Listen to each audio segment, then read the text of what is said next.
नमस्ते दोस्तों, IHSG classes में आप सबका स्वागत है। आज जो टॉपिक हम पढ़ने जा रहे हैं वो है एक थिंकर के लाइफ एंड राइटिंग्स। वो थिंकर का नाम है France Fanon. Identity politics, nationalism, nation building, ये सब टॉपिक जब हम पढ़ते हैं तो एक छवि आता है, राइट। लेकिन उसको थियोराइजिंग करने में फ्रांस फैनन का बहुत बड़ा कंट्रीब्यूशन है। फ्रांस फैनन ने मेनली ब्लैक नेशनलिज्म पे काम किया और उन्होंने कैसे कॉलोनियल पावर ने अफ्रीका के ऊपर अपना कॉलोनी किया और उनको सबऑर्डिनेट किया, उसके बारे में उन्होंने लिखा। लेकिन उनका जो थ्योरी है पूरे दुनिया भर के जो थर्ड वर्ल्ड के कंट्रीज़ का, जो न्यूली इंडिपेंडेंट कंट्रीज़ का जो कॉलोनियल स्ट्रगल है और इंडिपेंडेंस के बाद भी जो प्रॉब्लम है उसको समझने में बहुत मतलब काम आता है। तो इसलिए अगर आप अच्छे से नेशनलिज्म को, आइडेंटिटी पॉलिटिक्स को समझना चाहते हैं तो आपको फ्रांस फैनन पढ़ना ही पड़ेगा। एक और वीडियो में मैंने नेशनलिज्म के बारे में डिटेल्स में बताया है, उसका लिंक मैं कमेंट बॉक्स में दे रहा हूँ, वो आप देख सकते हैं। तो चलिए पढ़ते हैं फ्रांस फैनन के बारे में। यहाँ पे आप पा रहे हैं कि दो किताब की नाम है, एक है the wretched of the earth और एक है black skin white mask. France Fanon का दो फेमस किताब है ये। इसके बारे में हम पढ़ेंगे, लेकिन उसके पहले सुनते हैं उनके लाइफ के बारे में। वो 1925 में जन्म लिए थे मार्टिनिक नाम के एक जगह पे, ठीक है। आप देख पा रहे हैं कि साउथ अमेरिका के सामने है, लेकिन नॉर्थ अमेरिका से बहुत ज़्यादा दूर नहीं है। ये जगह है मार्टिनिक, ठीक है। 1925 में उन्होंने 1952 में ब्लैक स्किन वाइट मास्क की किताब लिखा। 1953 में वो अल्जीरिया चले गए, ये देखिए अल्जीरिया चले गए। और 1961 में उनके मरने के बाद the wretched of the earth किताब पब्लिश हुआ।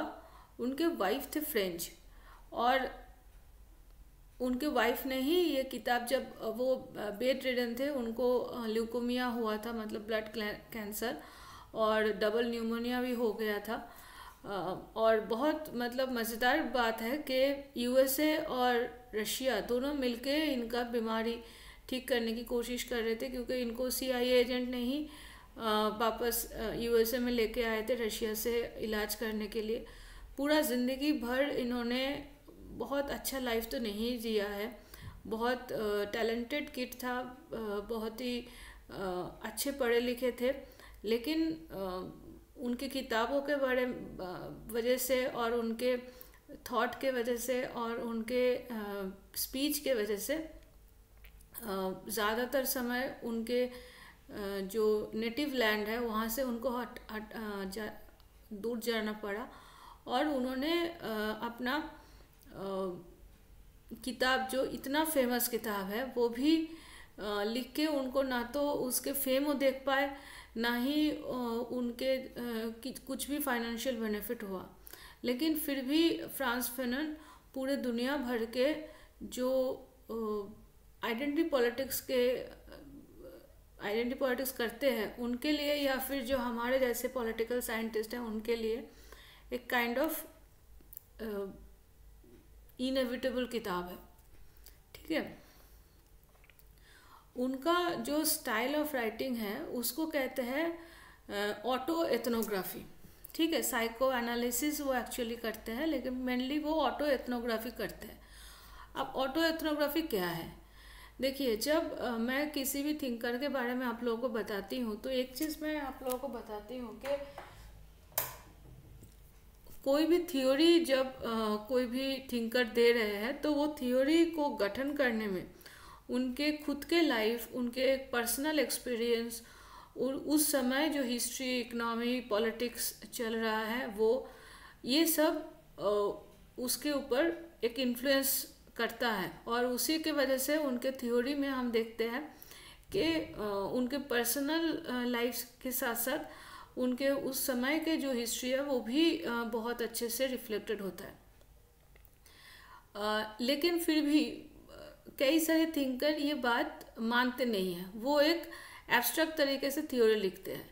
लेकिन जब फैनन ने अपना थ्योरी बनाया तो उन्होंने खुद ही कहा कि वो एक ब्लैक है, तो जन्म के बाद से ही वो जो जो प्रॉब्लम सहा और उसके वजह से उनका जो रिएक्शन था, प्लस उनके आजू बाजू में जो लोग थे जिनका वो एज ए साइकोलॉजिस्ट काउंसलिंग करते थे, उनके जो एक्सपीरियंस है और उसके साथ साथ रीडिंग ये सब करके वो अपना थ्योरी बनाते हैं। तो ऑटो एथनोग्राफी में क्या क्या इम्पोर्टेंट है, पर्सनल एक्सपीरियंस जैसे मैंने आपको कहा, plus wider cultural, political, social meaning and understanding. ठीक है, तो ये पूरा मिला के होता है ऑटो एथनोग्राफी। ठीक है, सिर्फ पर्सनल एक्सपीरियंस नहीं, फिर तो वो बायस्ड हो जाएगा, क्योंकि एक आदमी कितना जगह देख पाता है, राइट। वो कभी कभी बायस भी हो सकता है, लेकिन वो उसके साथ साथ उस समय का कल्चरल, पॉलिटिकल और सोशल जो मीनिंग एंड अंडरस्टैंडिंग है उसको मिला के वो अपना थ्योरी बनाए थे और अपना किताब लिखे थे, black skin white mask and the Richard of the earth. और इतना परेशानी के बाद वो क्यों डटे रहे, और वो उनका जो एजुकेशनल क्वालिफिकेशन था वो अच्छे खासे कॉलोनियल रूलर के अंडर में कॉलोनाइज्ड इंटेलेक्चुअल बन के जॉब में रह के अपना शादीशुदा लाइफ एंजॉय कर सकते थे। उनका खुद का वाइफ फ्रेंच थे, तो उनको कोई प्रॉब्लम नहीं होता। लेकिन उन्होंने कहा there comes a time when silence become dishonesty. तो उनको ये लगा कि सब कुछ देखने के बावजूद, समझने के बावजूद, अगर हम कुछ बोल नहीं रहे हैं, अगर हम बेवकूफ़ लोगों को सटीक रास्ता नहीं दिखा रहे हैं, तो फिर हम एक क्राइम कर रहे हैं कि हम डिसऑनेस्ट बन जाएंगे। तो इसीलिए उन्होंने लिखना शुरू किया, बोलना शुरू किया, और उसके बाद वो एक्साइल में चले गए, निर्वासित हुए अपने देश से, और उनकी किताब बैन हुआ। रिचर्ड ऑफ द अर्थ भी 1961 में जब उनके डेथ के बाद पब्लिश हुआ तो तुरंत उसको बैन कर दिया गया। लेकिन वो रुके नहीं और वो लिखते गए और हमेशा से अपने जो बात है वो सबको बताते गए। ठीक है, जैसे आप अगर हमारे लेखक को देखेंगे तो रविंद्रनाथ टैगोर जो है, उन्होंने भी लिखा है कि आप अगर कोई खुद किसी को नहीं मार रहे हो, लेकिन अगर देखते हो कि कोई मर रहा है या किसी ने कोई किसी को मार रहा है, तो उसको देख के चुप रहना भी एक काइंड ऑफ क्राइम है। तो मतलब अन्याय अगर आप नहीं कर रहे हैं, लेकिन अन्याय आप सह रहे हैं, या कोई और के प्रति अन्याय हो रहा है वो देख के भी आप चुप रह रहे हैं, तो फिर भी आप समान तरह का गुनहगार है। तो यही चीज़ जो है वो फ्रांस फैनन भी कहे थे, और इसीलिए हम देखते हैं कि उनके किताब इतना ज़्यादा पॉलिटिकली कंट्रोवर्शियल होने के बावजूद वो अपने किताब लिखे और पब्लिश किए। अब उनके किताब के ऊपर पूरा व्याख्यान समझने से पहले देखते हैं कि उनके कौन कौन इन्फ्लुएंसर है और उन्होंने क्या पद्धति लिया अपना थीसिस लिखने के लिए, अपना थ्योरी बनाने के लिए।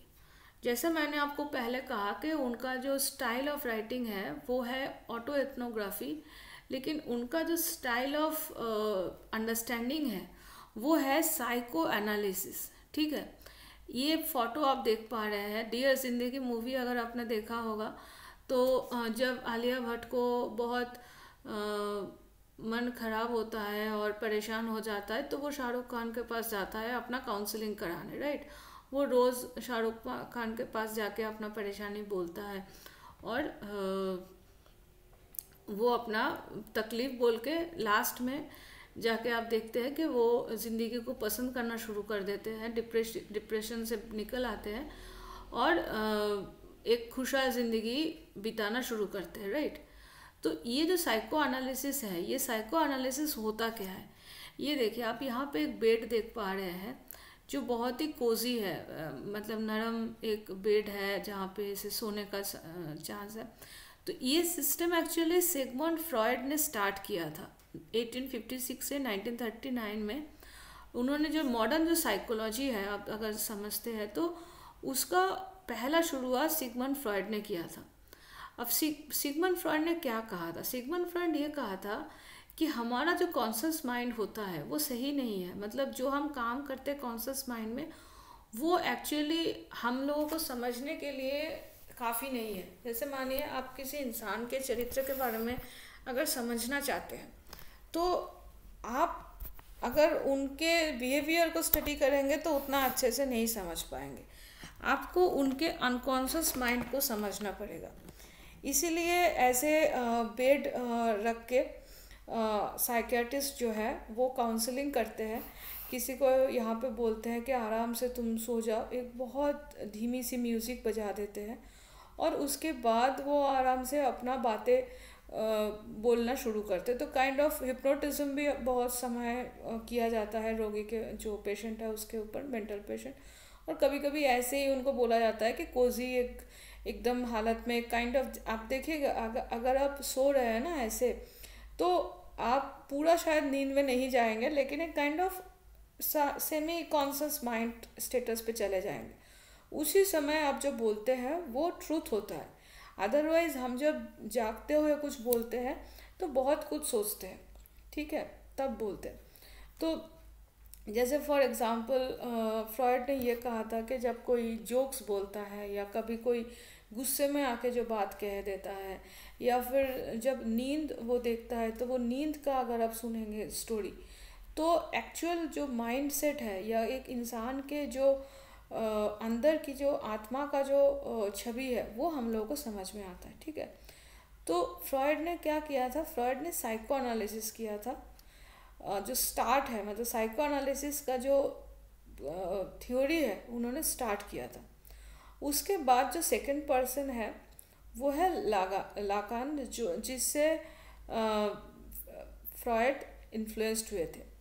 लाकान का जो टाइम पीरियड है आप देख पाते हैं 1901 से 81। एक्चुअली ये फ्रॉयड का काइंड ऑफ क्रिटिसाइज करते हैं, और इनका जो प्लेस ऑफ बर्थ है वो है फ्रांस, और वो फ्रांस में ही रहते हैं। फ्रांस में इसलिए स्पेशली बोल रही हूँ क्योंकि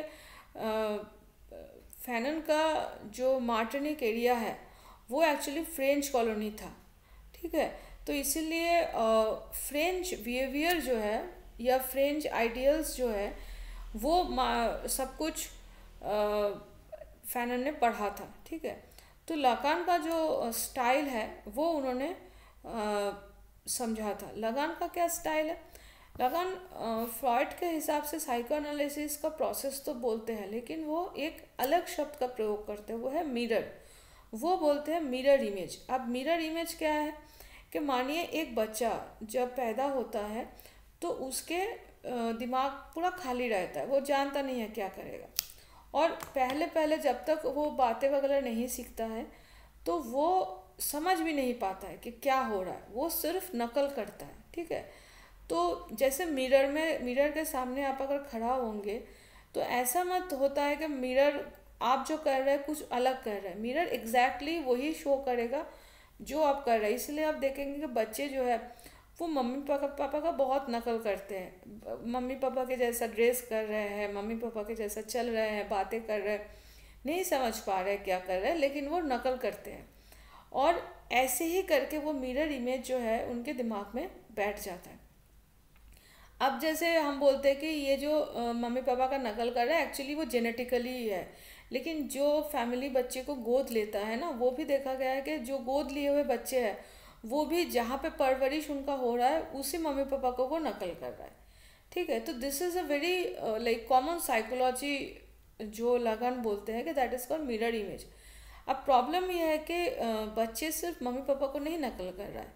जब बच्चे बड़े होते हैं और वो स्कूल में जाते हैं, धीरे धीरे समाज के बाकी सबको देखते हैं, तो वो सबको नकल करना शुरू करते हैं। और ये प्रॉब्लम जो है ये कॉलोनाइज्ड एरिया के लोगों के अंदर सबसे ज़्यादा है, क्योंकि कॉलोनाइज्ड लोगों के अंदर क्या होता है कि मानिए हम इंडियन हैं और हम ऐसे समय में पैदा हुए हैं जहाँ पे ब्रिटेन हमारे ऊपर राज कर रहा है, तो हमारे मन में क्या होगा, ये होगा कि हमारे जो खुद के जो मम्मी पापा है उसको तो हम नकल कर रहे हैं, लेकिन वो इन्फीरियर है और वो किसको मान रहे हैं, वो ब्रिटिश को मान रहे हैं, तो इसीलिए ब्रिटिश जो हो गया वो सुपीरियर हो गया, तो उसको नकल करना चाहिए। तो कॉलोनाइज जो लोग हैं वो एक्चुअली धीरे धीरे ये जो मिरर इमेज है इसके वजह से वो उनके बॉस की तरह या उनके सुपीरियर की तरह कॉलोनाइज्ड पर्सन को देखा गया है कि कॉलोनाइजर को नकल करते हुए। यही थ्योरी को बहुत अच्छी तरीके से बताता है ऑक्टेव मैनोनी। अब ऑक्टेव मैनोनी भी एक साइकोलॉजिस्ट थे फ्रांस के, लेकिन इन्होंने 20 साल मादागास्कर में काम किया। मादागास्कर और मेलागासी जो मादागास्कर में रहते हैं लोग, उनको बोला जाता है, इन दोनों के ऊपर इन्होंने काम किया। इनका टाइम फ्रेम देखिए 1899 टू 1989, मतलब 90 साल वो जिए थे। लेकिन मादागास्कर में 1948 में एक बहुत ही डिवास्टेटिंग आर्म स्ट्रगल होता है, वायलेंट आर्म स्ट्रगल होता है कॉलोनाइजिंग पावर को हटाने के लिए। तो मादागास्कर में उस समय जो कॉलोनाइजिंग पावर था वो था फ्रांस, ठीक है।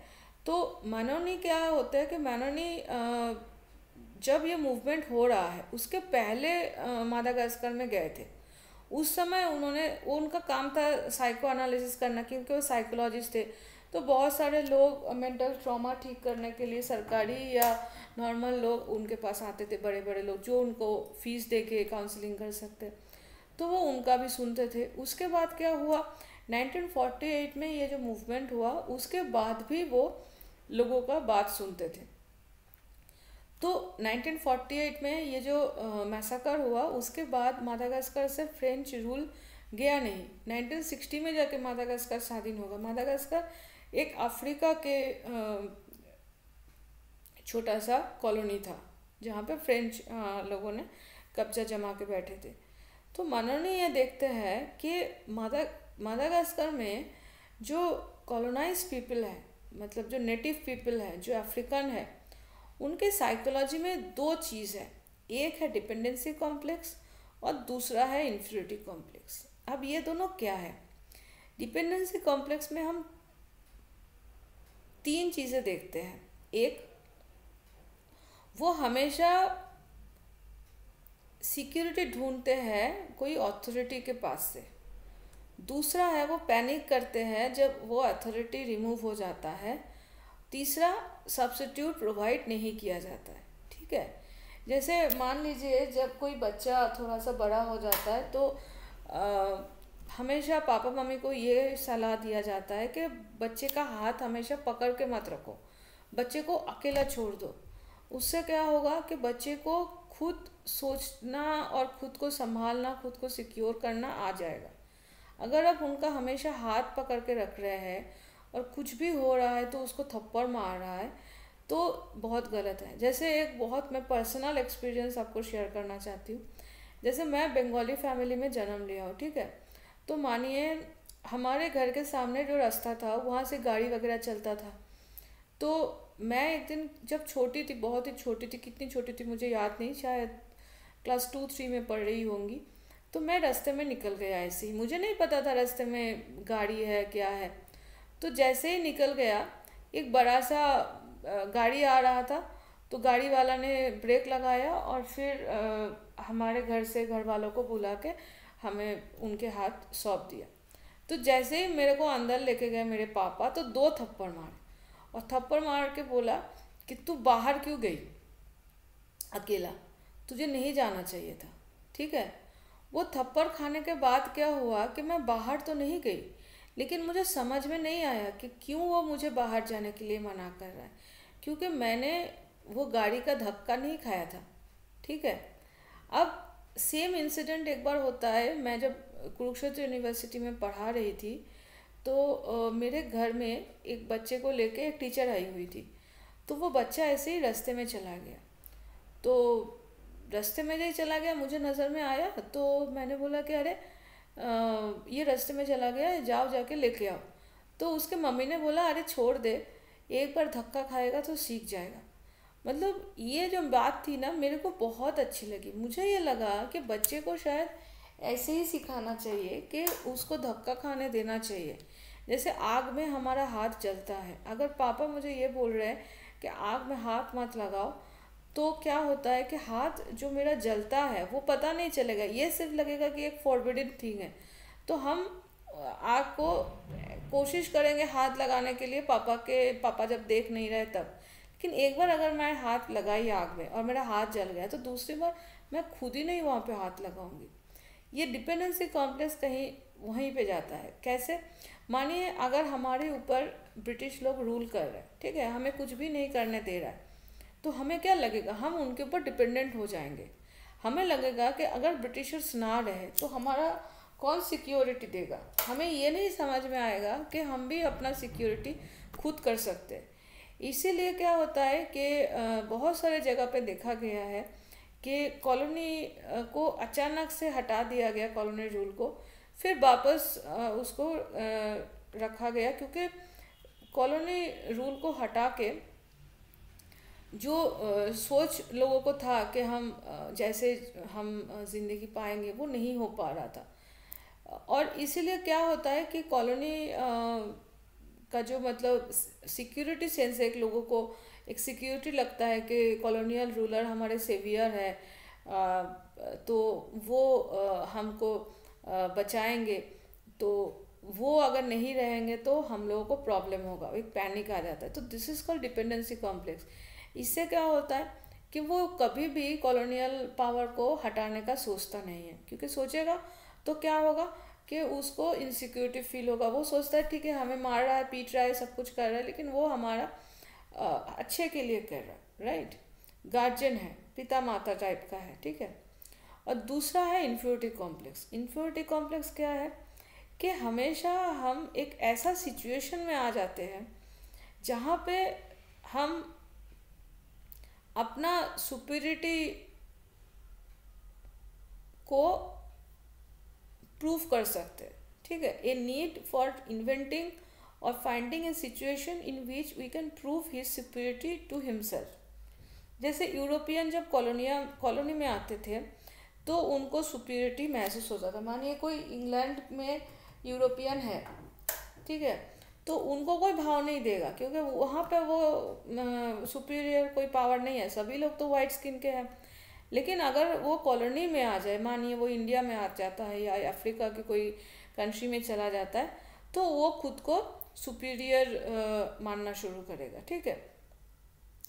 और ऐसे ही जो नेटिव थे मालागासी, जो मैंने कहा ना मालागास्कर के लोग होते हैं, वो डिपेंड अपन करते थे यूरोपियन के ऊपर as a new and powerful authority, ठीक है। तो वो हमेशा इन्फीरियरिटी कॉम्प्लेक्स में रहते थे कि वो हमेशा जो यूरोपियन है उनसे छोटा है। जैसे फैनन भी, ये दोनों जो डिपेंडेंसी कॉम्प्लेक्स है और इन्फीरियरिटी कॉम्प्लेक्स है, इन दोनों को ही बाद में जाके नकारते हैं फ्रांस फैनन, और कैसे इससे निकल के एक national identity, national culture establish किया जा सकता है, वो बताते हैं। तो फैनन ये डिपेंडेंसी कॉम्प्लेक्स और इन्फीरियरिटी कॉम्प्लेक्स दोनों ही बताते हैं। जैसे इन्फीरियरिटी कॉम्प्लेक्स में ये कहते हैं कि हम भी जब बच्चे थे तो हम फ्रेंच बोलने की कोशिश करते थे ब्रिटिश की तरह, फ्रेंच पर्सन की तरह, ठीक है। जैसे मानिए हम इंडियन हैं, ठीक है, इंडियन जो इंग्लिश है, जैसे मैं कभी इंग्लिश जब बोलती हूँ तो मेरा एक्सेंट ब्रिटिश की तरह नहीं है, क्योंकि मैं Indianised accent of English use कर रहा हूँ, ठीक है। लेकिन जो लोग ब्रिटिश एक्सेंट में इंग्लिश बोलते हैं, मानिए हमारे ऐसे बहुत सारे घर के जो लोग हैं वो ब्रिटेन में रहते हैं, फिर मानिए वो वापस आते हैं उनके बच्चे को लेके, और वो बच्चा जो है वो ब्रिटिश एक्सेंट में इंग्लिश बोलना शुरू करते हैं, तो सब लोग सोचते हैं कि वाह वाह क्या बात है, क्या बात है कि वो ब्रिटिश एक्सेंट में बात कर रहा है। और फैनन भी कहते थे कि हम जब अपने क्रेल फ्रेंच बोलते थे तो हमें उतना अच्छा नहीं लगता था, मतलब ये नहीं लगता था कि हम बहुत अच्छा कुछ बोल रहे हैं। लेकिन जब हम वाइट फ्रेंच एक्सेंट किसी का सुनते थे उसको लगता था वही रियल फ्रेंच है, जबकि दोनों सेम लैंग्वेज है, दोनों ही ग्रामेटिकली शायद ठीक बोल रहे हैं। बल्कि मैंने विदेशियों को देखा है काफ़ी बार, वो सही ना तो इंग्लिश बोलते हैं और ना ही हम जैसे मानिए कहीं पे कुछ बोलना चाह रहे हैं तो कभी कभी क्या होता है कि हम सोचने के लिए थोड़ा रुक जाते हैं, तो ऐसा लगता है लोगों को, क्या लगता है कि हमको इंग्लिश नहीं आती है इसीलिए हम रुक रुक के बोल रहे हैं। लेकिन जब आप कोई विदेशियों को बोलना देखेंगे, वाइट स्किन, बहुत सारे जगह पे जो वाइट स्किन के लोग हैं उनको इंग्लिश नहीं बोलने आते। यूएस में तो बहुत सारे लोग हैं जिनको स्पेनिश और फ्रेंच बहुत अच्छे से आता है लेकिन इंग्लिश नहीं आते हैं। लेकिन उनको जब हम देखते हैं ना, वाइट स्किन के लोग खराब इंग्लिश बोल रहे हैं, ना तो ग्रामर ठीक है ना वोकेबुलरी सही है, सब कुछ खराब है, लेकिन फिर भी हम बोलते हैं कि वाह क्या बात है, क्योंकि वाइट स्किन है तो वो जो भी इंग्लिश बोल रहा है वो ही महान है। तो ये जो चीज़ है इसको हम बोल सकते हैं इन्फिनिटी कॉम्प्लेक्स। और दूसरा जो चीज़ है कि हमें हमारा जो कलर ऑफ स्किन है वो हमेशा वाइट स्किन की तरह नहीं हो सकता। हम गोरे हो सकते हैं लेकिन हम वाइट स्किन वालों के जैसा गोरे नहीं हो सकते। तो क्या होता है कि इन्फिनिटी कॉम्प्लेक्स में ये देखा जा गया है कि हम मानिए बहुत पढ़ लिख गए, विदेश में जाकर डिग्री भी हासिल कर लिया, सब कुछ कर गए, लेकिन अल्टीमेटली क्या हुआ कि जब हम अपने स्किन को देखते हैं तो इन्फिनिटी कॉम्प्लेक्स आ जाता है, क्योंकि ब्लैक स्किन है। जैसे फॉर एग्जांपल मानिए आप गांधी जी के साथ ही जो हुआ था, गांधी जी विदेश में पढ़े, इंग्लैंड में जाके अपना लॉ पास किया और एडवोकेट बन गए। फिर वो जब अफ्रीका में जा रहे हैं तो उनको निगर बोला जा रहा है और ट्रेन से मार के फेंक दिया जा रहा है। क्यों? क्योंकि उसका स्किन जो है वो ब्लैक है। तो आप जितना चाहे एक ब्लैक पर्सन पढ़ लिख ले, लेकिन वो हमेशा एक वाइट स्किन के पास ब्लैक ही रहेगा, क्योंकि उसका स्किन कलर ब्लैक है। तो वो अपना जो आइडेंटिटी है वो कभी सुपीरियरिटी में नहीं जा सकता, वो हमेशा इन्फीरियर रहेगा। और यही सब जो साइकोलॉजिकल एनालिसिस है वो फेनन लिखते हैं ब्लैक स्किन वाइट मास्क ये किताब में। ठीक है, अब ये जो नाम है किताब का, इसमें ही आप समझ पा रहे हैं कि ऐसा पर्सन के बात वो कह रहा है जिसके पास ब्लैक स्किन है।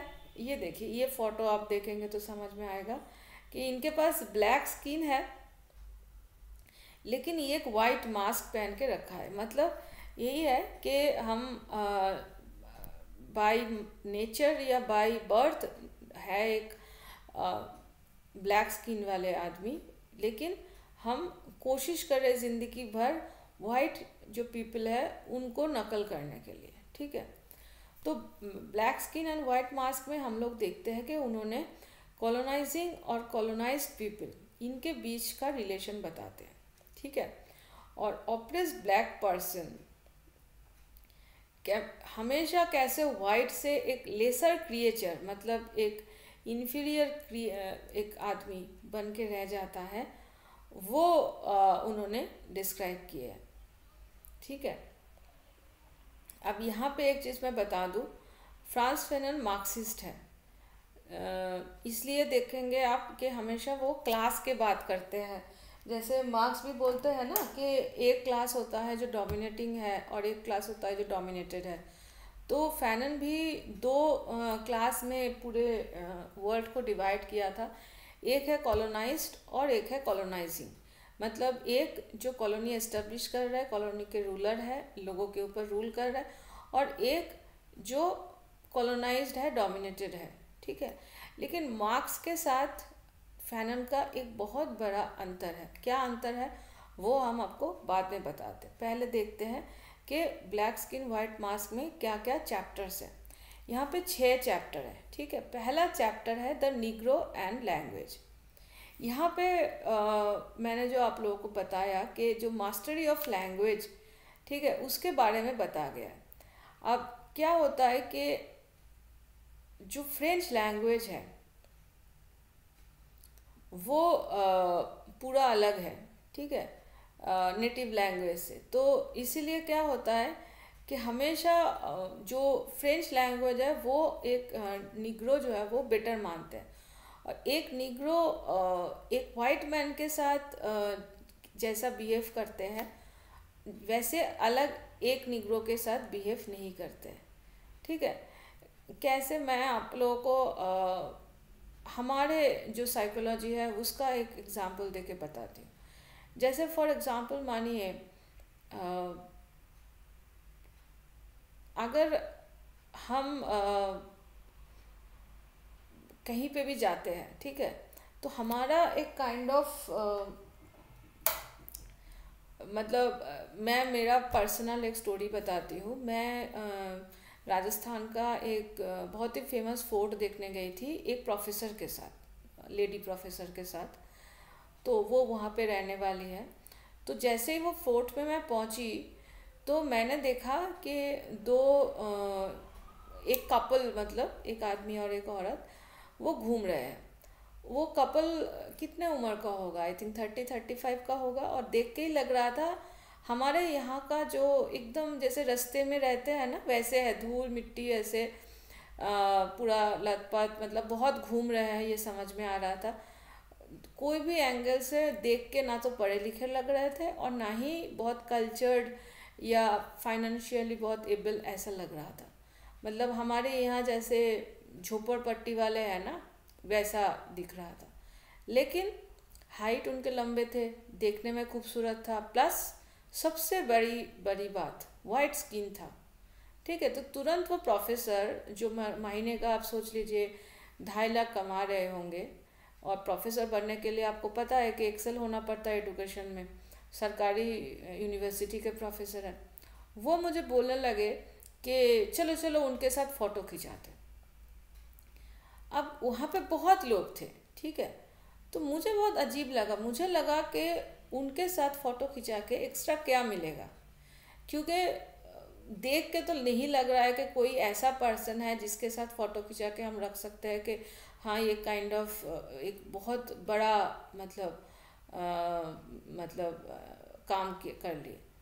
तो फिर ये जो मुझे लगता है ये जो साइकोलॉजी है ना वो बहुत अलग है, बहुत ही एक काइंड ऑफ मतलब वाइट स्किन देख के ही हम लोगों के जो आदत है वो पूरा चेंज हो जाता है। फॉर एग्जांपल मानिए अगर कोई भिखारी आके मेरे पास कह रहा है कि भैया 10 रुपया दे दो, तो शायद हम नहीं देंगे, मोस्ट ऑफ द टाइम हम नहीं देंगे। लेकिन अगर कोई वाइट पर्सन आके बोल रहा है can you please give me 10 rupees, I don't have money, तो 10 क्या हम तो शायद 100 रुपीज़ भी दे दे, ऐसे मैंने बहुत देखा हुआ है।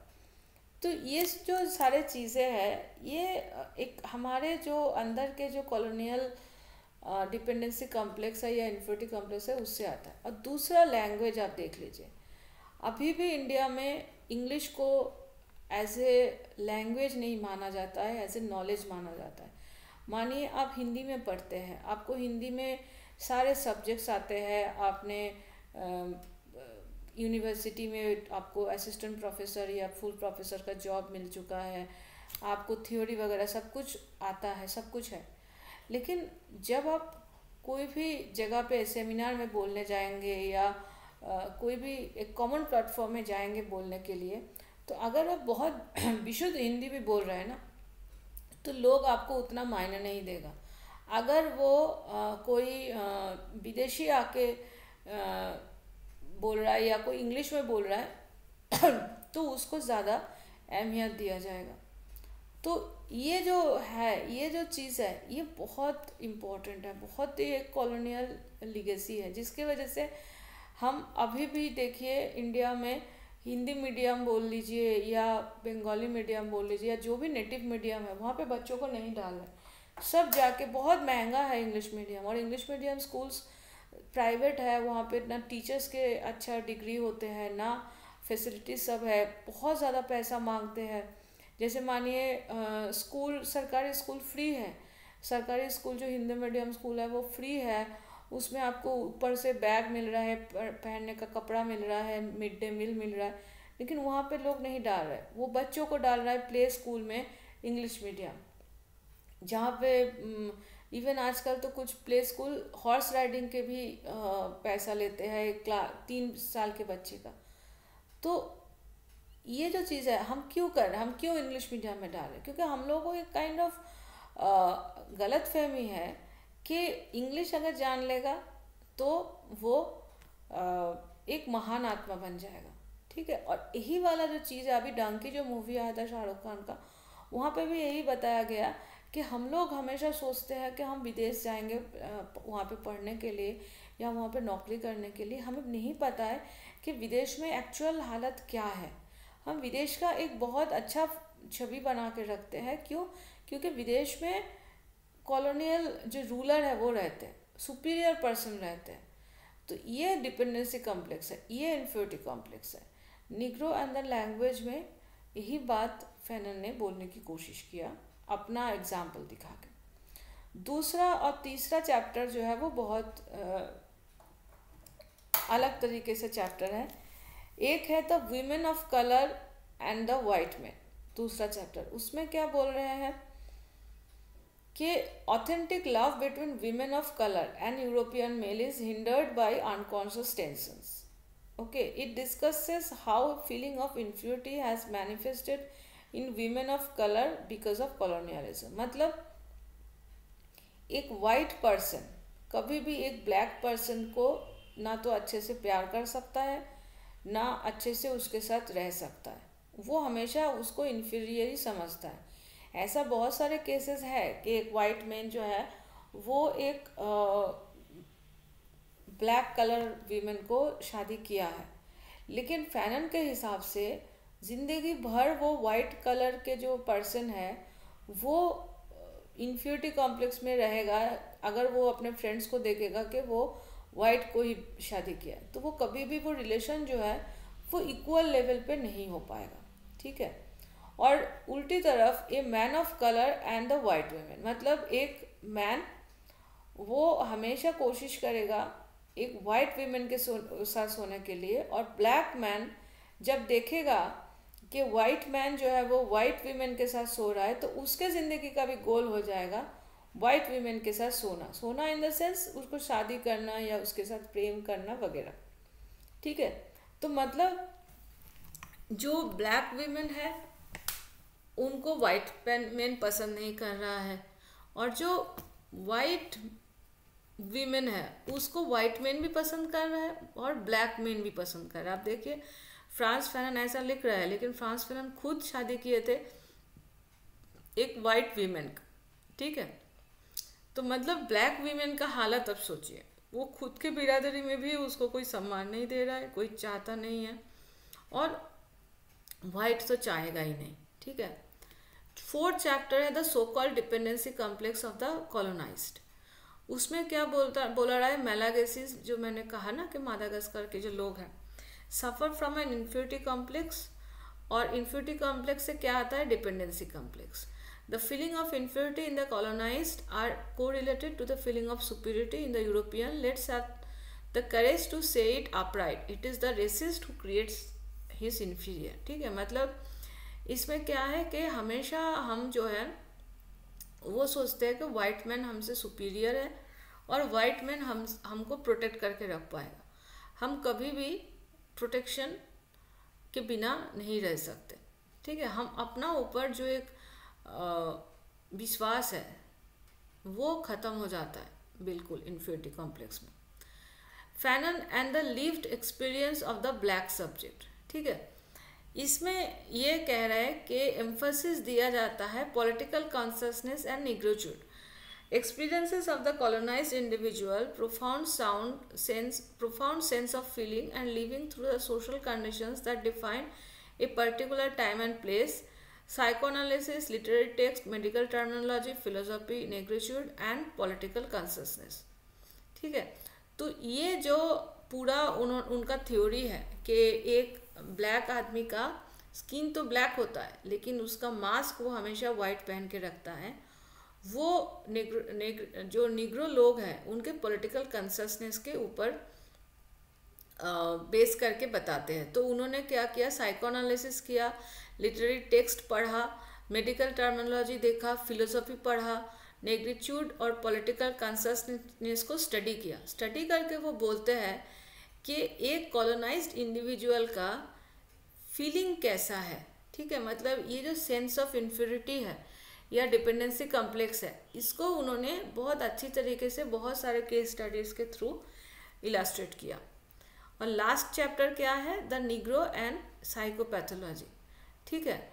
तो उसमें वो बोलते हैं कि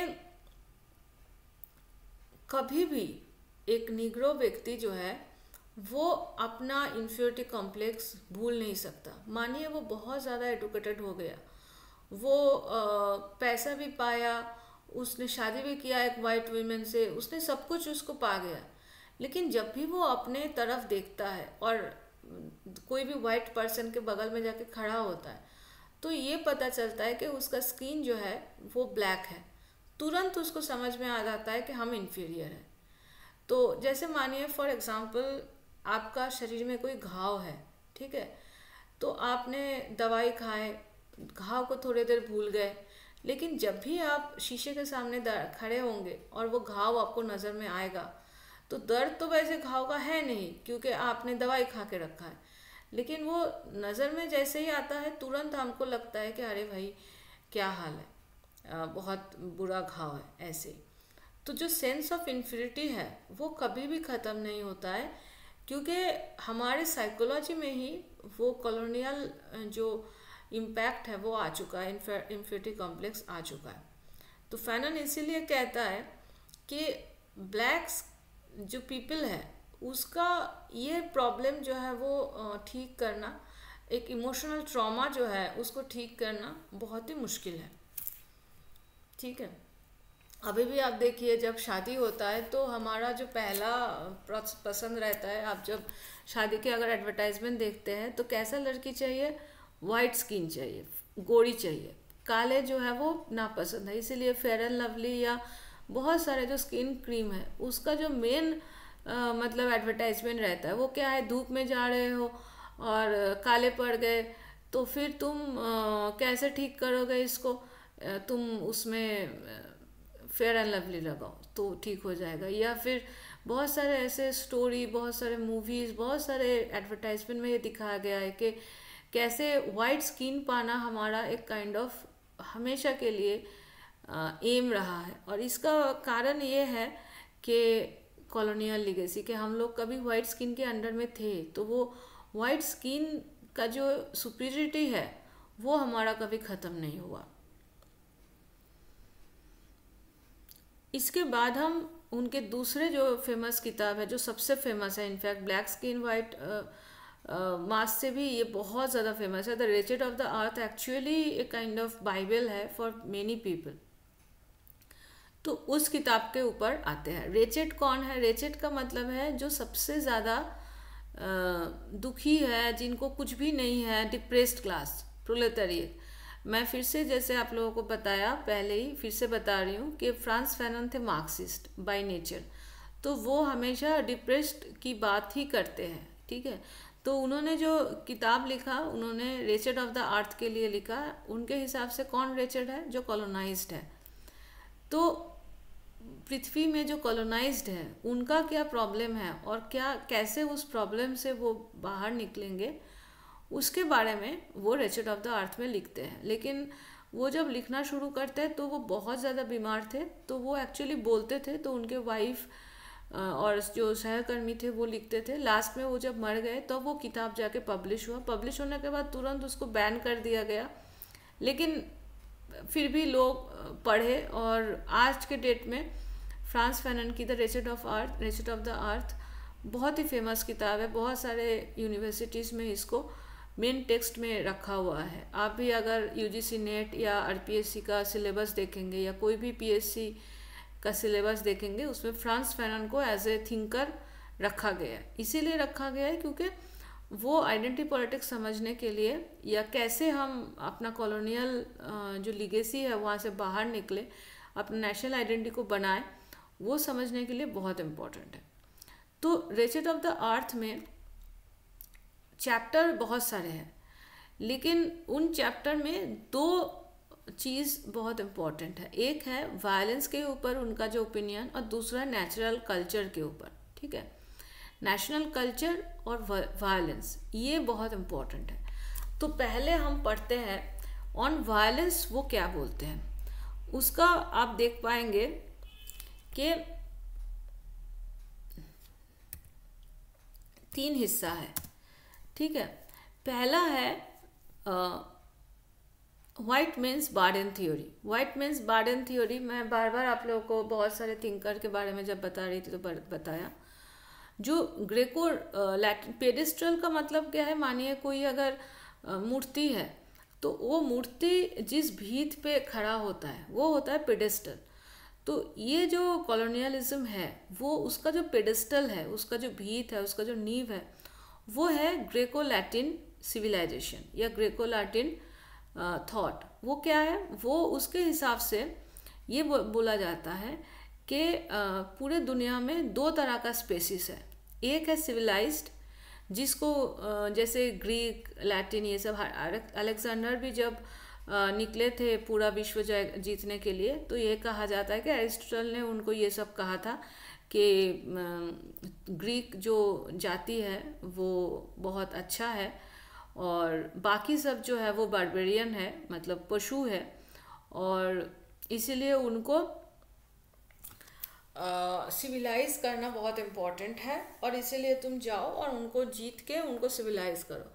प्लेटो जो एरिस्टोटल के गुरु थे वो तो और भी अलग बोलते थे। वो बोलते थे कि जो उनको सिविलाइज करना संभव ही नहीं है, इसीलिए प्लेटो ने ये कहा था कि सिर्फ जो वाइट मैन है उन्हीं को सारा शिक्षा और देश चलाने का जो पावर वो देना चाहिए, और महिला और जो बाकी के लोग हैं बारबेरियन, मतलब जो नॉन ग्रीक है, उनको सब मैनुअल लेबर, जैसे हम लोग कभी सोचते हैं कि हम गाय को प्लाव का काम ना करते हुए घर में आके उनको हम बिछाए और आराम से हम उनको खाना खिलाए।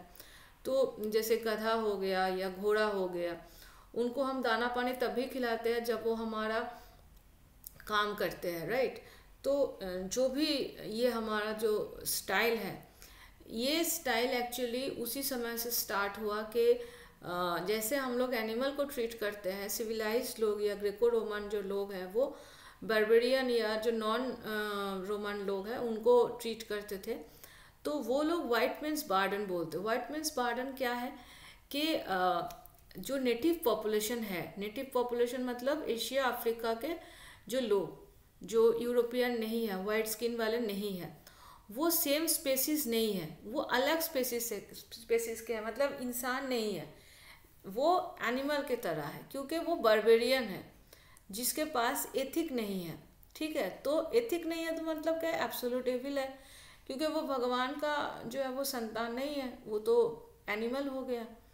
तो इसीलिए क्रिश्चियन सेटलर्स जो है वो गॉड्स फोर्सेस ऑफ गुड, वो एविल नहीं है, वो अच्छे हैं, और उनके बार्डन क्या है कि वो अच्छे हैं, वो सिविलाइज्ड है, तो बारबेरियन को उनका काम है सिविलाइज करना। तो इसीलिए देखा गया है कि वाइट मैन जो है वो नेटिव को आके सिविलाइज करने के लिए रूल करता है, ठीक है, कॉलोनी बनाता है।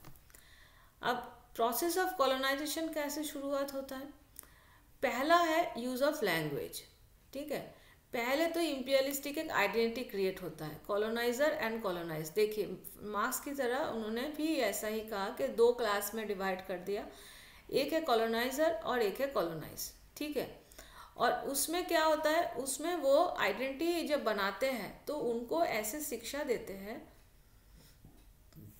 और ऐसे वो साइकोलॉजिकली मोल्ड करते हैं कि नेटिव ये समझने लगते हैं कि हम स्लेव हैं और कॉलोनियलिस्ट जो है वो मास्टर है। ठीक है, ऐसे कैसे होता है, जैसे मानिए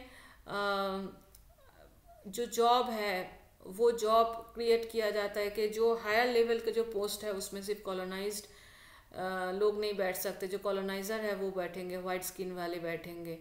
जो कुछ ज़मीन है वहाँ पे वो लोग रह सकते हैं, वहाँ पे जो नेटिव है वो नहीं ज़मीन खरीद सकता। इवन ट्रेन में जैसे गांधी जी को फेंक दिया गया था, ट्रेन से बाहर निकाल दिया गया था, कि ट्रेन में जो बगी में वो जो कोच में नेटिव लोग चढ़ रहे हैं वहाँ पे जो ब्लैक स्किन वाले हैं वो नहीं चढ़ सकते। रेस्टोरेंट में जहाँ पे वो लोग खाते हैं वहाँ पे ब्लैक स्किन वाले नहीं खा सकते। तो धीरे धीरे क्या होता है कि काइंड ऑफ मेंटलिटी, एक kind of inferiority complex inject किया जाता है थ्रू यूज ऑफ लैंग्वेज। जैसे निगर, निगर एक काइंड ऑफ गाली हो गया था उन लोगों के लिए कि तू निगर है। इसका मतलब है कि तू, जैसे हम लोग गाली देते हैं ना कि तू गधा है, तू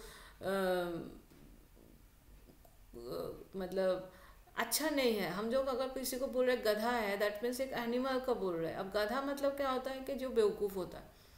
तो ऐसे नीगर, तो नीगर है वो एक गाली हो गया था, ठीक है। तो वो जो यूज़ ऑफ लैंग्वेज है वो ये जो स्लेव और मास्टर का जो एक काइंड ऑफ मेंटेलिटी है वो करने के लिए है। उससे क्या होता है कि जो स्लेव होता है ना, जो कॉलोनाइज्ड होते हैं, जो ब्लैक होते हैं, उनको वो नेचुरल हो जाता है। वो कभी समझते भी नहीं है कि हमारे ऊपर ये रूल हो रहा है। और उसके बाद प्रोसेस ऑफ कॉलोनाइजेशन में एक जैसे है यूज़ ऑफ लैंग्वेज, दूसरा है डिवीजन ऑफ द नेटिव।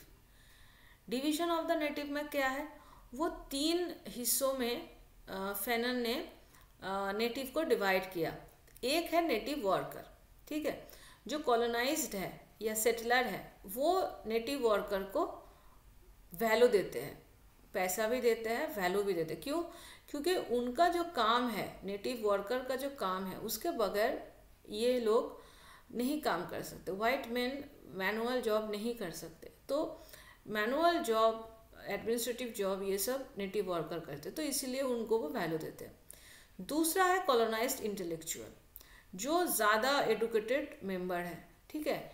ये लोग क्या है, ये लोग कॉलोनियलिस्ट के स्पोक्स पीपल बन जाते हैं। और जितने कॉलोनियलिज्म के दुश्मन है, सेटलर है, नेटिव है, इन सबको दबा के रखते हैं। इनको बोलते हैं कि नहीं भाई, कॉलोनियल रूलर जो है वो हमारे बहुत अच्छे हैं। जैसे आप जानते होंगे कि जब नेशनल मूवमेंट हमारे इंडिया में भी होता था तो बहुत सारे ब्रिटिश के कर्मचारी थे जो इंडियन थे, लेकिन उनके जब बेटा बेटी या कोई भी फैमिली का मेंबर ब्रिटिश के खिलाफ कुछ बोल रहे कर रहे, तो वो खुद ही उनको घर में मारते थे या अल्टीमेटली वो ब्रिटिश के हाथ उनको सौंप देते थे, ये सोच के कि तुम ब्रिटिश का नमक खाए हो तो तुम ब्रिटिश के खिलाफ नहीं जा सकते, वो हमारे प्रभु है, वो हमारे मास्टर है, ठीक है। तो ये कॉलोनाइज्ड इंटेलेक्चुअल जो है वो ग्रामशी के सिविल सोसाइटी की तरह जो इकोनॉमी एंड पॉलिटिकल स्ट्रक्चर है कॉलोनाइजर का, उसको पकड़ के रखते थे।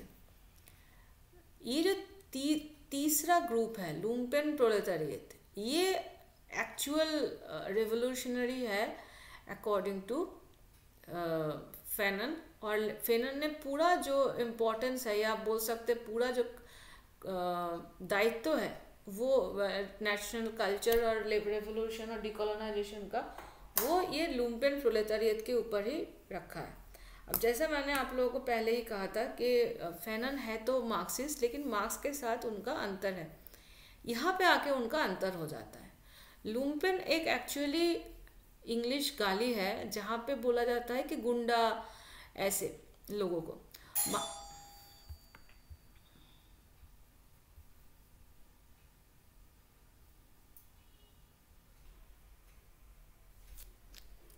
ये लुम्पेन प्रोलेटारिएट जो है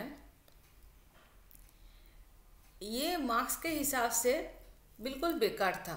इनके थ्रू कभी भी रेवोल्यूशन नहीं आ सकता था, क्योंकि ये क्लास के बाहर के लोग थे।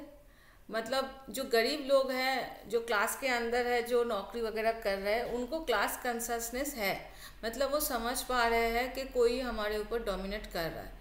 लेकिन लुम्पेन प्रोलेटारिएट क्लास के बाहर के लोग हैं, तो इसलिए वो नहीं समझ पा रहे हैं कि हमारे ऊपर कोई डोमिनेट कर रहा है। और मार्क्स के हिसाब से जो रेवोल्यूशन था या कम्युनिज्म इस्टेब्लिश करने का जो भी प्रोलेटारिएट मूवमेंट था, वो ये लुम्पेन प्रोलेटारिएट से कुछ नहीं हो सकता। लेकिन फैनन ऐसा नहीं कहते। फैनन कहते हैं कि हाँ ठीक है, लुम्पेन प्रोलेटारिएट पोरेस्ट क्लास है और आउटसाइड ऑफ द सिस्टम भी है, लेकिन वो पहला ऐसा इंसान होगा जो सेटलर जो वायलेंस कर रहा है वो समझ पाएगा। ठीक है, तो इसीलिए लुम्पेन प्रोलेटारिएट ऐसा लोग है जिनका आंख आप बोल सकते हैं पहला खुलेगा कि कॉलोनाइजर हमारे सेवियर नहीं है, वो हमको अच्छा कुछ करने के लिए नहीं आया है, बल्कि हमें टॉर्चर करने के लिए और अपना हमारा रिसोर्स लेके अपना इंटरेस्ट फुलफिल करने के लिए आया है। तो इसीलिए फैनन के हिसाब से लुम्पेन प्रोलेटारिएट ही पूरे कॉलोनी में डिकोलोनाइजेशन का स्टार्ट करेगा। ठीक है, क्योंकि ना तो वो नेटिव वर्कर है ना कॉलोनियल इंटेलेक्चुअल है, तो वो उनका कोई प्रॉब्लम नहीं है। वो ब्रिटिश से ना तो खाता पीता है, मतलब ब्रिटिश मतलब यहाँ पर फ्रेंच है, ना तो खाता पीता है ना उनका कोई परवाह है, उनको खोने के लिए सचमुच कुछ नहीं है। तो इसलिए वो बनेगा मशाल लेके जाने वाला। ठीक है, आंदोलन का या रेवोल्यूशन का। अब ये है कि ये तो हुआ प्रोसेस ऑफ कॉलोनाइजेशन, लेकिन प्रोसेस ऑफ डीकोलोनाइजेशन कैसे होगा, कॉलोनाइजेशन को हटाएंगे कैसे? पहला है कि नेटिव को ये समझना पड़ेगा कि वो एनिमल नहीं है। ठीक है, वो बार्बेरियन नहीं है, वो भी इंसान है, वो कोई अलग स्पेसिस नहीं है। उसके बाद वो रेबेलियन जो सेंस है वो सेटलर के खिलाफ उनको करना पड़ेगा, मतलब वो सेटलर के खिलाफ अपना आवाज़ बोल्ड करेंगे। और उसके बाद डिकोलोनाइजेशन आएगा। और पूरा जो ऑन वायलेंस का मेन मुद्दा है, जो फैनन कहते हैं कि डिकोलोनाइजेशन का मतलब है एक जो लोग है, एक ग्रुप ऑफ पीपल है, उसको हटा के, एक ग्रुप ऑफ पीपल मतलब कॉलोनाइजर जो है उनको हटा के नया ग्रुप ऑफ पीपल आएगा, अर्थात कॉलोनाइज्ड पीपल का रूल आएगा। तो ऑब्वियसली ये टाइम ऑफ टोटल चेंज है, रिवोल्यूशन है, ये कोई रिफॉर्म नहीं है, टोटल चेंज है। और ये वायलेंस के थ्रू ही आ सकता है, ये बिना ब्लडशेड का नहीं आ सकता। ठीक है, जैसे इंडिया में आप देखिए, इंडिया में धीरे धीरे ब्रिटिशर्स जो है वो दे रहे थे लोगों को इंडिपेंडेंस, लेकिन उसके साथ साथ बहुत सारे ब्लडशेड भी हुआ। और एक हमेशा एक काइंड ऑफ कंट्रोवर्सी रहता है कि इंडिया में जो इंडिपेंडेंस आया है उसमें गांधी जी का ज़्यादा कंट्रीब्यूशन है या नेताजी सुभाष का, क्योंकि नेताजी सुभाष ने भी सेकेंड वर्ल्ड वॉर के समय जर्मनी और जापान के साथ मिलके अंग्रेज़ के बहुत मतलब एक काइंड ऑफ डर पैदा कर दिए थे। ठीक है, तो फैनन कहते हैं कि रिवोल्यूशन ब्लड के थ्रू ही आएगा, वायलेंस के थ्रू ही आएगा, क्योंकि सेटलर जो है, जो कॉलोनाइजर है, वो वायलेंस के थ्रू ही अपना रूल एस्टेब्लिश किए हैं। अब जो दूसरा पार्ट है उसमें आते हैं इस किताब का, वो है ऑन नेशनल कल्चर। इस किताब का जो शुरुआत है या इस चैप्टर का जो शुरुआत है, उसके पहले और ऑन वायलेंस के एंड में हम लोग एक ओपिनियन देखते हैं। वो क्या है या फिर एक एग्जाम्पल। उसमें फेनन लिखते हैं कि रिपब्लिक ऑफ गावन जो है अफ्रीका का, उसको फ्रांस से इंडिपेंडेंस मिला 1960 में। लेकिन इंडिपेंडेंस मिलने के बाद उनके जो प्रेसिडेंट थे लियोन एम्बे, वो बोला कि Gabon is independent but between Gabon and France nothing has changed, everything goes on as before. मतलब इंडिपेंडेंस तो हमको फ्रांस से मिल चुका है, लेकिन कुछ भी नहीं बदला, जैसा पहले था वैसा ही रह गया है। आप देख सकते हैं कि ऐसा एग्जाम्पल बहुत सारे जगह पे है। जैसे मानिए बांग्लादेश को पाकिस्तान से इंडिपेंडेंस मिला था, लेकिन जो सेकुलरिज्म के वजह से मिला था, जिसके वजह से मतलब वो उर्दू और इस्लाम को नेगेट करते हुए एक लिंग्विस्टिक नेशनलिज्म के बेस पे वो इतना वायलेंट उन्होंने मुक्ति युद्ध किया और इंडिपेंडेंस पाए। लेकिन 75 में क्या देखते हैं कि असैसिनेशन हो रहा है, जो मेन उनका रेवोल्यूशनरी था मुजीबुर रहमान, और उनको मार के पावर में कौन आ रहा है? वही कम्युनल फोर्सेस, वही इस्लामिक फोर्सेस, और सेक्युलरिज्म का जो मंत्र है वो बांग्लादेश से हटा दिया जा रहा है। तो इसीलिए क्या होता है कि अगर आपका जो हृदय वो आप परिवर्तन ना करके, आत्मा का परिवर्तन ना करके, सेल्फ का परिवर्तन ना करके, सिर्फ रूल का परिवर्तन कर रहे हैं,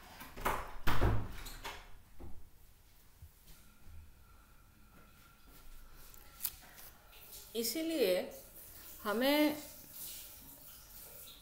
जब नेशनल आइडेंटिटी या नेशनलिज्म इस्टेब्लिश करना पड़ेगा तो एक kind of new national culture या सेल्फ नेशनल कल्चर को इवॉल्व करना पड़ेगा, ठीक है। अदरवाइज क्या होगा कि हमको एक काइंड ऑफ इंडिपेंडेंस तो मिल जाएगा, फिजिकल इंडिपेंडेंस बोलिए या टेरिटोरियल इंडिपेंडेंस बोलिए, वो तो मिल जाएगा, लेकिन हमारा जो आत्मा है वो तब भी कॉलोनाइज्ड रहेगा। मतलब मज़ेदार बात आप देखिए, यही चीज़ जो है गांधी जी बहुत साल पहले कहे थे हिंद स्वराज में। उन्होंने हमेशा कहा था कि स्वराज का मतलब एक टेरिटरी रूल करना नहीं है, स्वराज का मतलब है कि अपने आत्मा को कंट्रोल करना। अगर हम ब्रिटिश का चीज़ें खरीदते रहेंगे, ब्रिटिश को कॉपी करते रहेंगे, ब्रिटिश के ऊपर डिपेंड करते रहेंगे, ब्रिटिश का पूरा जो सिस्टम है उसको कॉपी करके अपना खुद का एक सिस्टम बनाने का सोचेंगे, तो फिर हमारा कोई भी इंडिपेंडेंस स्थायी नहीं होगा या न्यू नहीं होगा, ठीक है। तो इससे अच्छा है कि हम अपना खुद का कल्चर समझें। तो खैर उन्होंने कहा कि ये वाला जो थीम है और नेशनल कल्चर, उनका हम 3 हिस्सा देख पाते हैं, ठीक है। पहला है कि ये जो नेशनल कल्चर है, ये नेशनल कल्चर एक तरह के लोग या जिसको कॉलोनाइज्ड इंटेलेक्चुअल बताते हैं फैनन, वो कैसे सोच रहे हैं? वो सोचते हैं return to pre colonial history के हिसाब से। मतलब क्या है, जैसे मानिए हमारा भी जब इंडिपेंडेंट मूवमेंट शुरू हुआ था, एकदम सिपाही म्यूटनी के बाद, मतलब 1857 के बाद, तो उस समय हम लोग देखते हैं रेनेसा आता है, ठीक है। बंगाल रेनेसा पहले आते हैं, फिर धीरे धीरे मुंबई में और बाकी सारे जगह पे भी वो आते हैं। उसमें क्या हो रहा था, उसमें हमारा जो पुराना जो हिस्ट्री है उसको फिर से राइट किया जा रहा था। रमेश चंद्र मजुमदार जो है वो इंडियन हिस्ट्री लिखे, और उन्होंने क्या कहा, उन्होंने कहा कि हम लोग भी कॉलोनी एस्टेब्लिश किए थे साउथ ईस्ट एशियन कंट्री में, हमारे जो पुराने गौरव गाथा है वो बताया जा रहा था। लेकिन प्रॉब्लम ये है कि एक जो कॉमन अफ्रीकन या निग्रो कल्चर है वो ब्रिटिशर्स के हिसाब से एक बार्बेरियन कल्चर है, या फिर एक डिग्रेडेड कल्चर है, या फिर एक क्रूएल कल्चर है, ठीक है।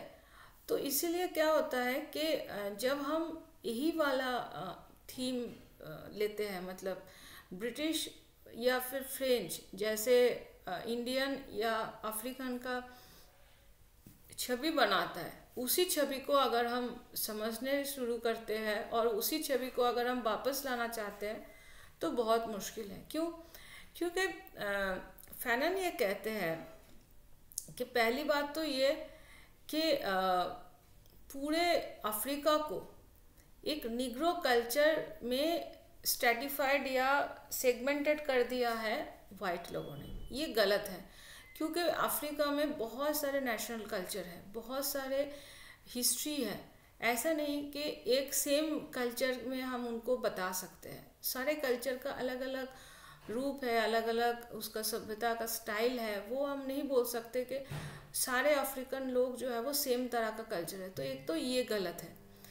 दूसरा है कि पुराना ज़माने में जो चीज़ें था वो आज के दिन में ऑब्सोलीट है। जैसे फॉर एग्जांपल मानिए हमारे जो ओल्ड कल्चर था या हमारे जो ओल्ड हिंदू रीति नीति थे वो सभी सही है ऐसा नहीं है, क्योंकि वहाँ पे देखिए अब महिलाओं को जैसे सती किया जाता था, हस्बैंड के साथ मार दिया जाता था, या फिर मानिए उनको छोटे उम्र में शादी करवा दिया जाता था। वो अगर विधवा हो तो पूरा ज़िंदगी भर उसका रीमैरिज संभव ही नहीं था। तो ये सब चीज़ें अगर ऐसा ही रहता, अगर मानिए आज के डेट में हम वही तरह का महिलाओं का जो अवस्थान है उसको वापस लाए तो क्या होगा? तो हम लोगों को फिर से वैसा ही एक खराब ज़िंदगी में वापस आना पड़ेगा। तो इसलिए पुराना हिस्ट्री को वापस लाना ये कभी भी एक नेशनल मूवमेंट का एम नहीं हो सकता फैनन के हिसाब से, क्योंकि उससे क्या होगा कि हम लोगों को ये लगने लगेगा कि सचमुच जो पुराने हमारे कल्चर है वो उसमें कुछ गड़बड़ था और कॉलोनाइजर्स हम लोग को उस प्रॉब्लम से, उस डार्कनेस से सेव किया हुआ है। तो हमें कॉलोनाइज़र को फॉलो करना है। कॉलोनाइज़र जैसे जैसे हम लोग को बोल रहा है सुधार करने के लिए, वो सुधार हम लोग को करना है। लेकिन ये जो सोच है, ये सोच प्रॉब्लम कर सकता है। प्रॉब्लम इसलिए कर सकता है क्योंकि ये सोच हमें कभी भी एक काइंड ऑफ मेंटल सेटिस्फेक्शन नहीं देंगे, क्योंकि वो सोच ऑब्सोलीट हो जाएगा। हम अगर मानिए जैसे एम्फोसिस जो ये कॉलोनाइज़र या कॉलोनाइज्ड इंटेलेक्चुअल देते थे वो है ट्रेडिशन, कॉस्ट्यूम्स, क्लीशे, इसको जो पास्ट का जो कॉप्स है उसको। अब जैसे फॉर एग्जांपल मानिए ब्रिटिशर्स जब हमारे देश में आए थे, जब उनके हाथ में रूल गया तो उन्होंने पहले कुछ दिनों में रिफॉर्म मूवमेंट किए थे। रिफॉर्म मूवमेंट में जब देखे कि उनका पैसा भी खर्चा हो रहा है और जो बहुत इन्फ्लुएंशियल ग्रुप है वो गुस्से में आ जा रहा है, तो उन्होंने रिफॉर्म मूवमेंट बंद कर दिया। और उन्होंने क्या किया कि थोड़े बहुत रेक्टिफाई किया, लेकिन उन्होंने कभी भी ये नहीं कोशिश किया कि हमारा जो ट्रेडिशनल प्रॉब्लम्स था या ट्रेडिशनल जो हिस्ट्री में जो दाग है उसको ठीक करना, बल्कि उन्होंने वो दाग को और अच्छे से रखना चाहे। जैसे मानिए हमारा जो कास्टिज्म है हिंदू में, हिंदू धर्म में, वो बहुत प्रॉब्लमेटिक है। वहाँ पे अनटचेबिलिटी है, एक तरह के लोगों को हम नीचा दिखाते हैं हमेशा। तो ये चीज़ को ब्रिटिश ने ठीक करने की कोशिश नहीं किया, बल्कि ये जो कास्टिज्म है उसको उन्होंने डिवाइड एंड रूल पॉलिसी के लिए इस्तेमाल किया। तो ऐसे ही चीज़ हम लोग अफ्रीका के हिस्ट्री में भी देखते हैं। तो ये चीज़ अच्छा नहीं है। लेकिन एक ये जो इंटेलेक्चुअल्स के जो ओपिनियन है return to pre colonial history, इसका एक चीज़ फैनन को पसंद आया, वो है रेडिकल कंडेमेशन। उसमें क्या है कि वो जो पुराने जो ट्रेडिशन है उसको कंडेम कर रहा है, बोल रहा है कि ऐसा ट्रेडिशन कभी भी सही नहीं है। ये चीज़ जो है ये बहुत अच्छा लगा फैनन को, क्योंकि फैनन ने ये कहा कि मानिए हमारा कुछ गलतियाँ थे, इसीलिए ब्रिटिशर्स बोले कि वो गलतियाँ तुम्हारा सुधारने के लिए हम तुम्हें रूल कर रहे हैं। जैसे मानिए फॉर एग्जांपल आप कोई बीमारी के शिकार है, ठीक है, तो आपको हॉस्पिटल में रखा गया, आपको रोज़ दवाई खाना पड़ता है, आपको रूल्स एंड रेगुलेशंस मानना पड़ता है। लेकिन जब आपको लगने लगा कि आपके पास वो बीमारी है नहीं, तो ऑब्वियसली आप कोई हॉस्पिटल में नहीं रख सकता ना, राइट? आपको बाहर निकाल देगा वहाँ से और आप अभी फ्री लाइफ, खुद का सेल्फ डिपेंडेंट लाइफ लीड कर सकते हैं। वही चीज़ फेनन कहता है कि ये जो कंडेम कर रहा है पुराने स्टाइल को, पुराने ट्रेडिशनल चीज़ों को, ये एक तरफ से सही है। तो जब हम पुराने हिस्ट्री को कंडेम करना शुरू करते हैं, ब्रिटिशर्स को या फिर जो भी कॉलोनाइज़र है उनको कंडेम करना शुरू करते हैं और अपना खुद के ट्रेडिशन को भी कंडेम करना शुरू करते हैं, तो फिर क्या होता है, फिर हम एक नेशनल कल्चर का तरफ बढ़ते हैं। क्योंकि मानिए अगर हम एक नेशनल टेरिटरी चाह रहे हैं, नेशन स्टेट चाह रहे हैं, तो पहले तो हमें ये समझना पड़ेगा ना कि हमारा नेशनल आइडेंटिटी क्या है। अब वो नेशनल आइडेंटिटी कैसे बनता है? Through national culture. तो वो नेशनल कल्चर कैसे बनता है? फैनन के हिसाब से अफ्रीका के लोगों के अंदर बहुत सारे डिस्टिंक्ट नेशनल कल्चर और हिस्ट्रीज़ है, ठीक है। जब हम नेशनल लिबरेशन स्ट्रगल करते हैं तो एक टेरेन का लोग, जैसे मानिए मादागास्कर के लोग जब 1948 का ये मूवमेंट किए थे, तो मादागास्कर जो आइलैंड है उसमें जो टेरेन है उसके लोग एक साथ मिलके एक आंदोलन किए थे। और उस आंदोलन के शुरुआत में क्या हुआ कि वो एक रस्सी बन गया, दिस टाइड द नेशन, ठीक है। तो वो स्ट्रगल ही जो ऐसा है, मतलब एक इम्पॉर्टेंट है स्ट्रगल। ये स्ट्रगल जो है वो नेशन को क्रिएट कर रहा है, वो एक रस्सी की तरह नेशन को बाउंड कर रहा है, बांध रहा है।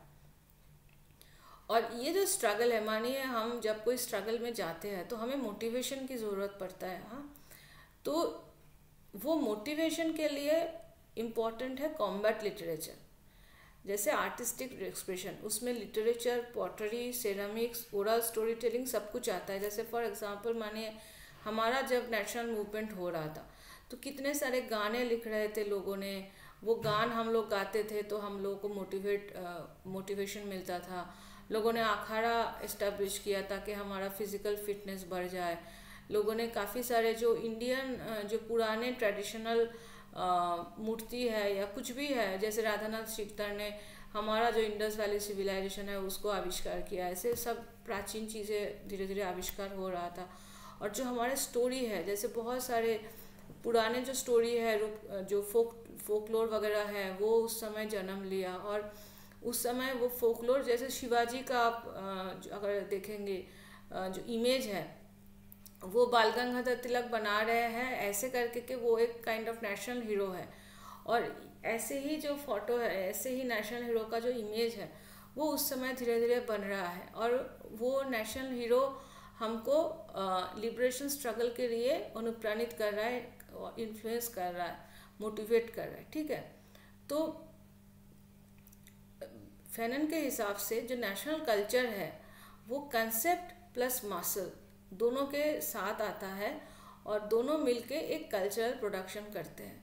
तो डिकोलोनाइजेशन फैनन के हिसाब से कोई एकेडमिक परस्यूट नहीं है कि हम कागज़ कलम में कर रहे हैं। जैसे मानिए कांग्रेस जब शुरू हुआ था तो एलन ऑक्टेवियन ह्यूम कांग्रेस को कैसा रखा था नरमपंथी के पास, कि वो उसमें सिर्फ कागज़ कलम से लिखा जाएगा, कैसे कांग्रेसी लोग बोलेंगे हमें ये चाहिए, हम इसका विरोध करते हैं वगैरह वगैरह, और वो कागज़ का लेटर जो है वो दिया जाएगा सरकार को, कोई एक्टिविटी नहीं होगा।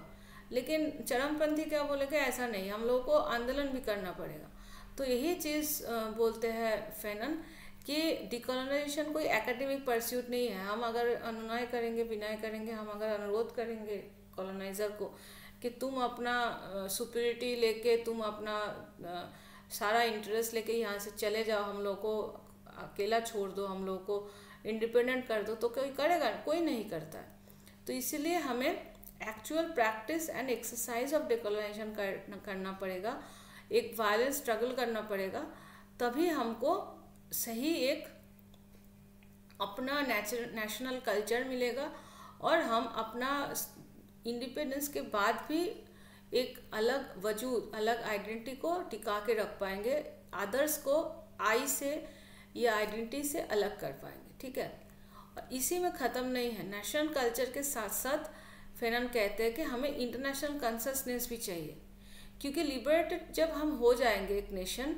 तो हम जैसे पहले मानिए हम ब्रिटेन के अंडर में थे इंडिया, तो ब्रिटेन का जो इंटरनेशनल कंसिस्टेंस था वही हमारा था। हम लोग किसी अलग देश के साथ कोई ट्रीटी या कोई संबंध नहीं कर सकते थे।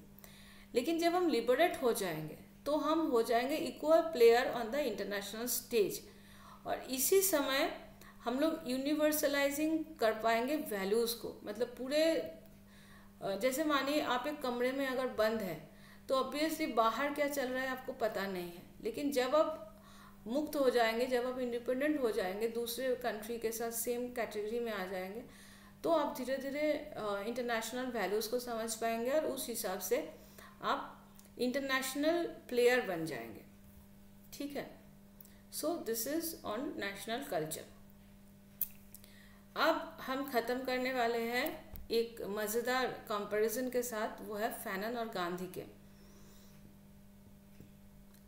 क्योंकि मुझे फैनन पढ़ते हुए बार बार लग रहा था कि गांधी ने ये सब बातें बहुत अच्छी तरीके से कहे हैं, जबकि एक अलग हम देखते हैं, एक डिफरेंस देखते हैं दोनों के ओपिनियन में, कि नेशनलिज्म या जो इंडिपेंडेंस है उसको लाने के लिए या डिकोलोनाइजेशन के लिए फैनन कहते हैं कि वायलेंस को एज अ टूल इस्तेमाल करना चाहिए, लेकिन गांधी जी कहते हैं कि नहीं, नॉन वायलेंस को एज अ टूल इस्तेमाल करना चाहिए, क्योंकि फैनन ने ये कहा था कि कॉलोनाइजेशन जो है या फिर कॉलोनाइजर जो है वो वायलेंस को एज ए टूल इस्तेमाल कर रहे हैं।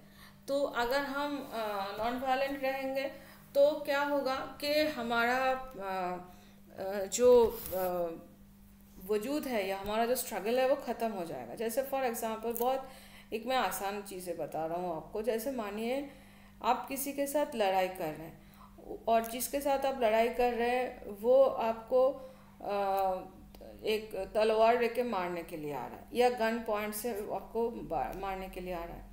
आप उस गन पॉइंट को अगर आप बोले कि आप नॉन वायलेंस के साथ करें, जैसे गांधी ने कहा था कि अगर कोई आपका एक गाल पे थप्पड़ मारे तो आप दूसरा गाल आगे कर दो ताकि वो दूसरा थप्पड़ मार सके। ऐसे करके आपको पीटते पीटते एक समय उसका जो अंतर की जो आत्मा है या ह्यूमैनिटी है वो जाग जाएगा और वो आपको पीटना बंद कर देगा।